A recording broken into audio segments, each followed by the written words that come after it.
Hello students, today we have a new question of coordinate geometry from the circle.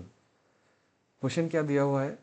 Question दिया हुआ है the equation of the chord of the circle x square plus y square minus 3x minus 4y minus 4 equals to 0 which passes through the origin such that origin divides it in the ratio 4:1 is. तो चलिए पहले question को समझते हैं कि इस question को कैसे सॉल्व करेंगे। यहाँ पे एक सर्कल दिया हुआ है, सर्कल का इक्वेशन दिया हुआ है। मान लेते हैं वो सर्कल ये सर्कल है, ठीक है। सर्कल का इक्वेशन क्या दिया हुआ है? X square plus y square minus 3x minus 4y minus 4 is equals to 0। और क्या बताया कि इस सर्कल का एक कॉर्ड है, कोई भी कॉर्ड हो सकता है। इस कॉर्ड के ऊपर जो कॉर्ड है वो क्या हो रहा है, क्या कर रहा है? पासिंग थ्रू ओरिजिन, मतलब ओरिजिन 0,0 क्या है? कॉर्ड के ऊपर बैठा हुआ है। तो ये वाला जो पॉइंट है ये हो गया हमारा ओरिजिन। और ये भी बता रहा है कि ओरिजिन क्या कर रहा है, इस कॉर्ड को 4:1 रेशियो में डिवाइड कर रहा है, ठीक है।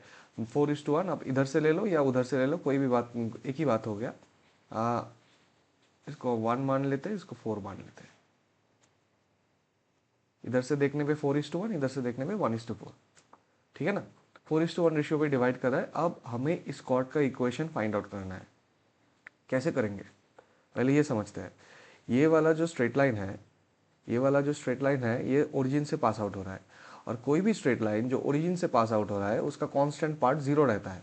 तो हम मान सकते हैं कि ये जो कॉर्ड का इक्वेशन होगा ये y equals to mx type का होगा, ठीक है ना। मतलब उसमें कोई भी कांस्टेंट नहीं होगा, चारों ही ऑप्शन में कांस्टेंट नहीं है, ठीक है। तो और हम यहाँ पे क्या देख सकते हैं कि ये वाला जो कॉर्ड है, ये कॉर्ड सर्कल को कितने पॉइंट्स में इंटरसेक्ट कर रहा है? 2 पॉइंट्स पे इंटरसेक्ट कर रहा है, ठीक है ना। इन दोनों पॉइंट्स के लिए, इन दोनों पॉइंट्स के कोऑर्डिनेट को अगर हम फाइंड आउट करने की कोशिश करें तो उसके लिए हमें क्या करना पड़ेगा? मान लेते हैं ये वाला जो पॉइंट है, ये वाला जो पॉइंट है, इस पॉइंट का कोऑर्डिनेट है x1 y1। और ये वाला जो पॉइंट है इसका कोऑर्डिनेट मान लेता है x2 y2, ठीक है ना। अब इन दोनों पॉइंट का कोऑर्डिनेट फाइंड आउट करने के लिए क्या करना पड़ेगा? ये दोनों पॉइंट किस वजह से क्रिएट हो चुके हैं? y equals to m x के साथ इस सर्कल का इंटरसेक्शन हुआ है, इसीलिए ये दो पॉइंट आ रहे हैं, ठीक है ना। तो इन दोनों पॉइंट के कोऑर्डिनेट को फाइंड आउट करने के लिए हमें y equals to m x और इस सर्कल के इक्वेशन को सॉल्व करना पड़ेगा। कैसे सॉल्व करेंगे? इक्वेशन में y equals to m x रखेंगे। तो putting y equals to m x in the equation of circle we have x square plus m square x square minus 3mx minus 4 sorry minus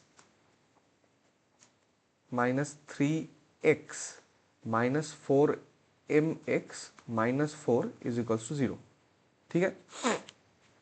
तो x square plus m square x square common ले लेते हैं, क्या मिल रहा है? 1 plus m square. यहाँ से plus x अगर कॉमन ले लेते हैं तो क्या मिलेगा हमको? -3 minus 4m minus 4 is equals to 0। यहाँ पे एक एक्स रहेगा, एक्स कॉमन लिया है हमने। तो इसमें हम लोगों को क्या मिल रहा है? वहाँ पे दो पॉइंट ऑफ इंटरसेक्शन है, तो क्लियरली यहाँ पे एक्स के भी दोनों ही वैल्यू आएंगे, है ना। एक वैल्यू होगा x1 और एक वैल्यू होगा x2, और यहाँ पे क्वाड्रेटिक इक्वेशन आया है।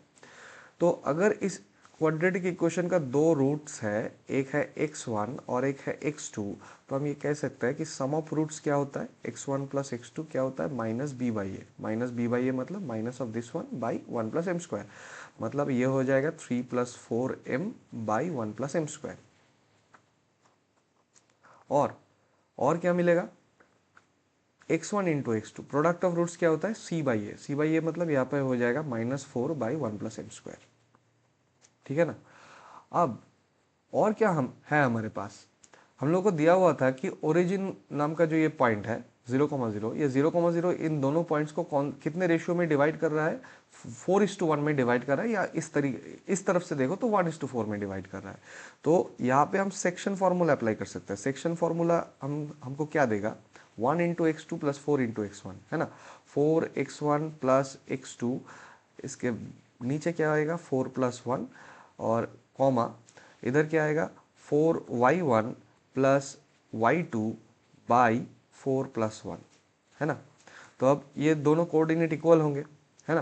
तो यहाँ पे क्या होगा, जीरो जीरो के साथ ये वाला टर्म अगर हम इक्वल करते हैं तो हम लोगों को क्या मिलेगा, 4x1 प्लस x2, ये क्या आएगा, जीरो के साथ इक्वल आएगा। तो यहाँ से हम लोगों को क्या मिल रहा है, 4x1 is equals to minus x2, ऐसा करके एक इंफॉर्मेशन आ रहा है। तो अगर हम ये इंफॉर्मेशन यहाँ पे रख दे, मतलब x2 की जगह यहाँ पे हम माइनस माइनस हटा रहे हैं, यहाँ से माइनस इधर डाल रहे हैं, तो x2 के जगह अगर माइनस 4x1 रखे यहाँ पे तो क्या आएगा, minus 3x1 is equals to 3 plus 4m by 1 plus m square. और यहाँ पे अगर हम x2 के जगह माइनस 4x1 रखें तो क्या मिलेगा हमको, minus 4x1 square is equals to कितना होगा, minus 4 by 1 plus m square, right. यहाँ से माइनस 4 और माइनस 4 कैंसिल आउट हो जाएगा। और यहाँ से हम लोग को x1 का वैल्यू क्या मिल रहा है, यहाँ से x1 का वैल्यू मिल रहा है 3 plus 4m by minus 3 into 1 plus m square, ठीक है ना। तो ये वाला वैल्यू जो x1 का जो वैल्यू हम लोगों को यहाँ पे मिला, अगर ये वाला वैल्यू हम यहाँ पे रखें तो क्या आएगा, 3 प्लस 4m इसका होल स्क्वायर, 3 प्लस 4m इसका whole square by 9 into 1 plus m square इसका whole square is equals to 1 by 1 plus m square, ठीक है ना। तो 1 बाई 1 प्लस m स्क्वायर इधर एक है और इधर दो है, यहाँ से एक से यहाँ का एक कैंसिल हो जाएगा और एक पड़ा रहेगा। तो इस इक्वेशन को अगर हम सॉल्व करें तो क्या मिलेगा हमको, हम लोग को क्रॉस मल्टीप्लाई करने पे मिलेगा 9 plus 9m square is equals to 9 plus 16m square plus 2ab, मतलब 2 इंटू 3 इंटू 4 24m, ठीक है ना। इधर से 9 और 9 कैंसिल आउट हो जाएगा। तो इसके बाद वाला क्या करेंगे, अगले स्लाइड में चलते हैं, 16m स्क्वायर प्लस 24m ना, ठीक है। तो हमारे पास क्या आया, हमारे पास आया 16m square plus 24m is equals to, left side में था 9m, इसका मतलब क्या आ रहा है, 9m स्क्वायर, इसका मतलब क्या आ रहा है, 7m square plus 24m is equals to 0। तो यहाँ से हम लोगों को हम यह m कॉमन ले लेंगे तो क्या आ जाएगा, 7m plus 24 is equals to 0, ठीक है ना। तो product of two quantity is equals to 0, यहाँ से हम क्या बोल सकते हैं कि m का वैल्यू 0 हो सकता है या फिर m का वैल्यू कितना हो सकता है, माइनस 24/7 हो सकता है, ठीक है ना। m का वैल्यू आइदर 0 होगा और m का वैल्यू माइनस 24/7 होगा। तो यहाँ पे हम लोगों को m का वैल्यू मिल गया। तो हमारा क्या क्या था, जो कॉट का इक्वेशन ढूंढने के लिए बोला था, कॉट का इक्वेशन क्या आएगा, m का वैल्यू 0 हो गया तो हमारा इक्वेशन क्या आएगा, y इक्वल्स टू 0, और m का वैल्यू माइनस 24/7, m का वैल्यू माइनस 24/7, इससे क्या आएगा, y equals to minus 24/7x, मतलब 7y plus 24x is equals to 0, ठीक है ना।